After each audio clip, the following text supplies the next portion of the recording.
أعوذ بالله من الشيطان الرجيم. بسم الله الرحمن الرحيم.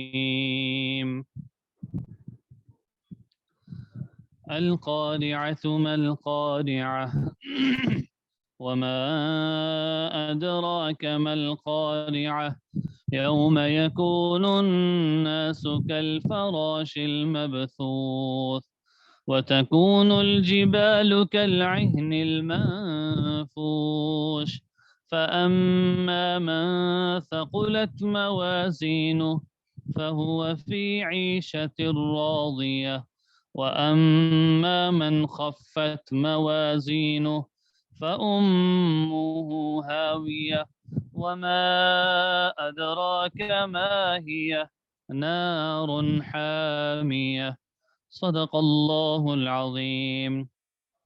السلام علیکم ورحمۃ اللہ وبرکاتہ۔ امید ہے کہ آپ سب خیر و عافیت سے ہوں گے۔ حروف تہجی کے اعتبار سے کل ہم نے پریکٹس کی تھی، آپ نے مجھے ایک ایک حرف کا مخرج بھی سنایا۔ اس کے بعد جو نرم حروف ہیں وہ حروف کے جن کی ادائیگی موٹی پڑھنی ہے، جیسے یہ دیکھیں آپ کے سامنے میں یہ سرکل بنا رہا ہوں، اس میں یہ موٹے حروف ہیں خا، صاد، ضاد، طا، ظا، غین، قاف۔ یہ آپ سب کو یاد ہو گیا جی۔ اس کے بعد تین حروف ایسے ہیں کہ جن کی ادائیگی نہایت نرمی کے ساتھ کرنی ہے، یعنی یہ تین حروف نرم ہیں، سا، ذال، ظا۔ پورے قرآن پاک میں ان کو نرمی کے ساتھ ادا کیا جائے گا۔ اس کے ساتھ ساتھ سیٹی والے حروف میں نے آپ کی خدمت میں عرض کیے تھے، زا، سین، صاد۔ ہمیشہ ان تین حرف کے اندر سیٹی کی آواز پیدا ہوگی۔ یہ تھا ہمارا گزشتہ سبق۔ آج کے سبق میں ہم آواز حروف، وہ حروف تہجی کے کہ جن کی آوازیں آپس میں ملتی جلتی ہیں، وہ کون کون سے ہیں؟ تا اور طا۔ یہ دیکھیں، تا اور طا یہ دو حروف ہیں، ان کی مخرج بھی ایک ہے اور ان کی آوازیں بھی ملتی جلتی ہیں۔ پھر اسی طرح یہ چار حرف ہے، زال، زا، ضاد، ضا، ایک ایک نقطے والے کہ جن حروف کے اوپر ایک نقطہ ہے، اگرچہ ان کے مخرج مختلف ہیں، زال کا الگ ہے، زا کا الگ ہے، ضاد کا الگ ہے، ضا کا الگ، لیکن یہ ہم آواز ہیں کہ آوازیں ان کی ملتی جلتی ہیں۔ ان سب کی پریکٹس الگ الگ طور پہ کی جائے تو ان میں واضح پہچان ہو جائے گی۔ اسی طرح یہ تین حرف ہیں، سا، سین، صاد۔ ان کے اگرچہ مخارج مختلف ہیں لیکن آوازیں ملتی جلتی ہیں۔ سا، بہت سے لوگ اس کو سا پڑھتے ہیں جو کہ بگ مسٹیک ہے۔ سین میں سیٹی کی آواز آئے گی، صاد بھی سیٹی والا حروف میں سے ہے۔ ہا اور حمزہ، اس میں آپ نے نوٹ کیا ہوگا بہت ساری غلطی ہوتی ہے، ٹھیک ہے۔ ہا کو ہا پڑھنا ہے اور ہا کو ہا، ان دونوں کا مخرج الگ ہے۔ عین اور حمزہ، کئی لوگ حمزہ کی جگہ عین پڑھتے ہیں اور عین کی جگہ حمزہ پڑھتے ہیں، اس کو بھی واضح کرنا چاہیے۔ اس کے ساتھ ساتھ قاف اور کاف حروف لہاتیہ ہے، ان کو بھی الگ الگ طور پہ پڑھا جائے گا، ٹھیک ہے جی۔ یہ کل کا سبق میں نے دہرا دیا۔ آج کے سبق میں آپ کے سامنے جو میں نے بنیادی بات رکھنی ہے وہ ہے مرکبات۔ یاد رکھیے، جب چھوٹے بچے کو ہم حروف تہجی پڑھاتے ہیں تو اس کے بعد الف لام الف لام الف آپ نے نوٹ کیا ہوگا، اس کو پڑھاتے ہیں۔ دراصل یہ بات کیا ہے؟ یہ بات یہ ہے کہ ہر حرف کی مختلف شیپس ہوتی ہیں۔ جس طرح الفابیٹ دیکھیں، اس میں بھی ڈیفرنٹ شیپس ہو سکتی ہیں۔ بہت سارے ایسے اردو کے الفاظ ہیں کہ جن میں شکلیں جن کی مختلف ہیں، میم کبھی ڈنڈی والے ڈال دو، بغیر کبھی بغیر ڈنڈی والے ڈال دو۔ اسی طریقے سے لام کی بہت ساری، تو اس طرح حروف تہجی میں بھی آپ نے نوٹ کیا ہوگا قرآن پاک میں بھی جو الفاظ کی شکل مختلف ہے، کبھی کاف ایس والا ہوگا، کبھی کاف ڈنڈے والا ہوگا۔ تو آج کے سبق میں بنیادی طور پہ آپ مختلف حروف کی شیپس دیکھیں گے۔ سب سے پہلے الف کی شکلیں دیکھیں۔ الف کی عام طور پہ قرآن پاک میں 5 شکلیں استعمال ہوئی ہیں۔ سب سے پہلے یہ سادی شکل ہے، اس کو بھی الف کہتے ہیں۔ پھر یہ لام کے ساتھ جب آتا ہے لا الہ الا اللہ، ہم جو کلمہ لکھتے ہیں یہ الف کے ساتھ آ گیا۔ پھر ایک شکل یہ ہے۔ پھر جب الف سے پہلے کوئی حرف آ جائے، با آ جائے، تا آ جائے، جیم آ جائے، تو الف کی یہ شکل ہوتی ہے۔ اور پھر اگر الف کے ساتھ لام آ جائے تو اس کی یہ شکلیں ہیں۔ تو یہ الف کی 5 شکلیں ہیں۔ اگلی بات چلتے ہیں، اگلی ہے تا، با، تا، سا۔ ان 3 حروف کو اکٹھا دیکھ لیتے ہیں۔ یہ دیکھیں، یہ جو باکس ہے اس میں انہوں نے شکلیں بنائی ہوئی ہیں کہ یہ 3 3 6 سے 9 شکلیں ہیں۔ با اگر الگ لکھا جائے تو اس طریقے سے ہے، اگر اس سے پہلے بعد میں الف ہو تو اس طرح با لکھا جاتا ہے۔ پھر اگر لمبائی والے حرف کے ساتھ با تا سا آ جائیں تو پھر با تا کو اس طریقے سے لکھتے ہیں کہ ان کی تھوڑی سی جو شکل ہے وہ باقی رہتی ہے، باقی میم ہو جاتا ہے۔ اسی طرح جیم کے ساتھ بھی با یا نون با لام، یہ با درمیان میں آ گیا، یہ تا ہے تا۔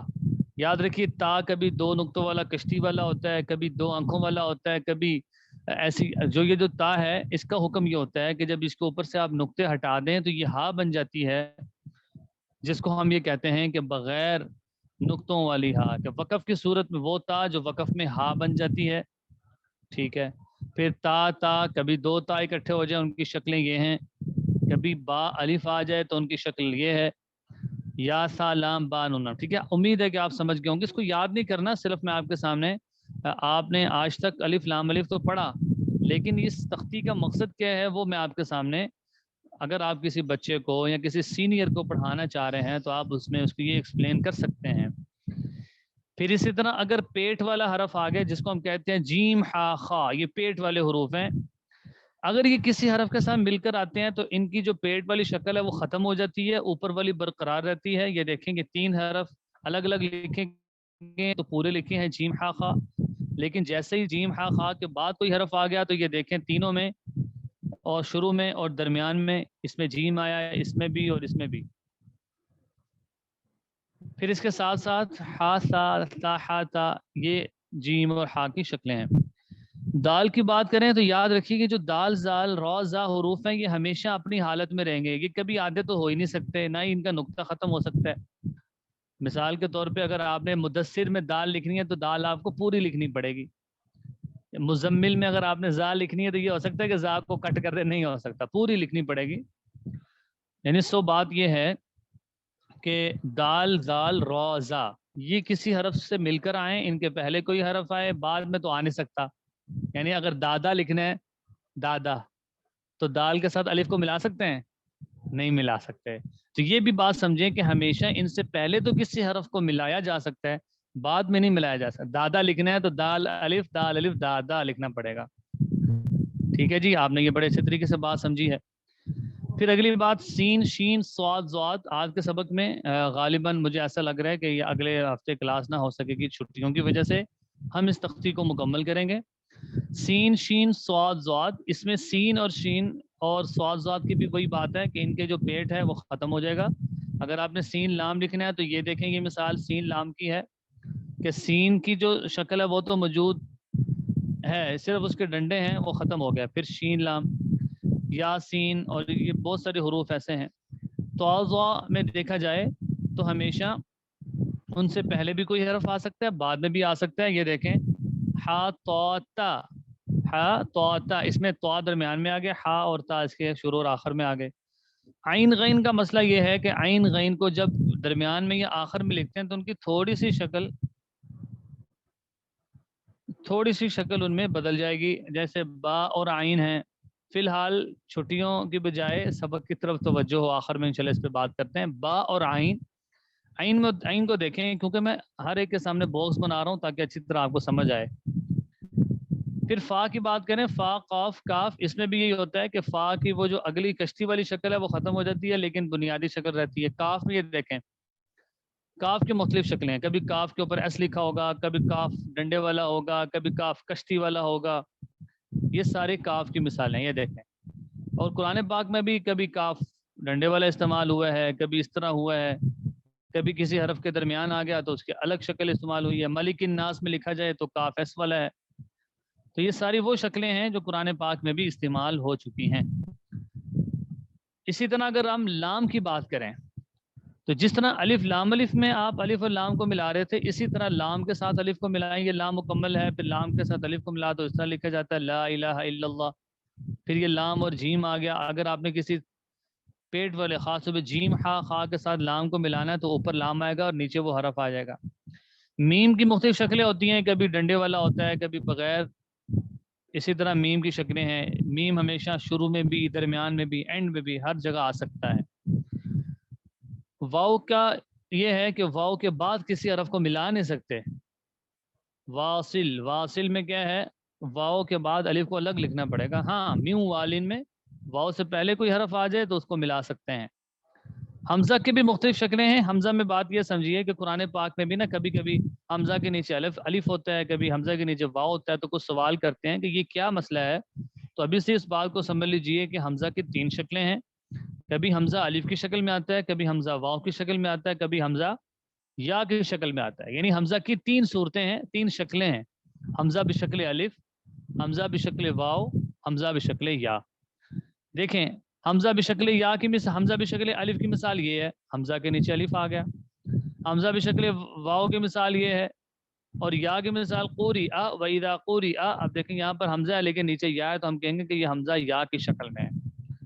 تو یہ ساری ہے تمت بالخیر. تو ابھی ہم نے کم از کم اس کی جو بنیادی تختی تھی وہ ہم نے پڑھ لی ہے, جس کو مرکبات کہتے ہیں. اب ہمارے مقطعات بھی مکمل ہو گئے اور مرکبات بھی مکمل ہو گئے. آگے اگلا سبق اگلی تختی میں ہم انشاءاللہ پڑھیں گے. بہت ساری اہم چیزیں آنے والی ہیں جس میں حروف مقطعات ہیں اور اس کے ساتھ ساتھ حرکات ہیں, پھر اس کے بعد تنوین ہے, پھر اس کے ساتھ ساتھ بہت ساری کھڑی حرکات. یہ ساری چیزیں ہم انشاءاللہ پڑھیں گے تاکہ ہمیں ہر چیز کا بخوبی انداز ہو. تو یہ اس کو دیکھ لیں, 1 منٹ کی بریک ہے. اگر کسی کو کوئی بات سمجھ نہیں ہو تو وہ پھر پوچھ سکتے ہیں.